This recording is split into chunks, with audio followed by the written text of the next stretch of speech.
Today, we're doing a raw, no-cut unboxing of the Timberland Davis Square Chukka sneakers for men.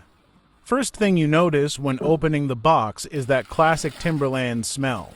A mix of new materials and clean craftsmanship. Inside, the shoes are neatly packed in tissue paper with the Timberland branding. You instantly get that feeling of quality. These aren't just casual shoes. They look ready for anything, urban or semi-outdoor. This Davis Square model sits right between a sneaker and a boot. It has that rugged Timberland identity but with a sleeker, more modern look. The Chukka version is lightweight, making it perfect for daily wear. The upper is made of premium synthetic leather, which is made with at least 50% recycled plastic. Eco-friendly, stylish, and practical. The color here is a versatile tone, usually in shades like wheat, black, or gray, and it goes well with jeans, chinos, or even joggers.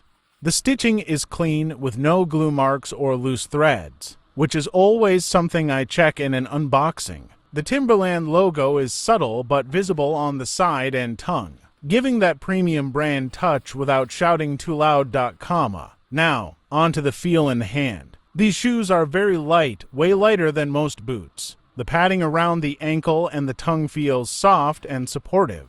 There's a good amount of cushioning inside the shoe, not too soft, not too firm. You can definitely imagine wearing them all day without discomfort. The outsole is flexible with decent grip, perfect for walking in the city or even a bit of trail. It's not made for hiking, but for urban exploration or day-to-day commuting, it's just right. You also get those recycled laces that are strong and flat, and the overall build gives confidence that these will last a while. Timberland isn't known for making cheap gear, and this pair proves it. To sum up, if you're looking for a mix between urban style, lightness, comfort, and a bit of outdoor DNA, these Davis Square F Chukkas hit the sweet spot. They're not flashy, but they're solid, reliable, and look great out of the box.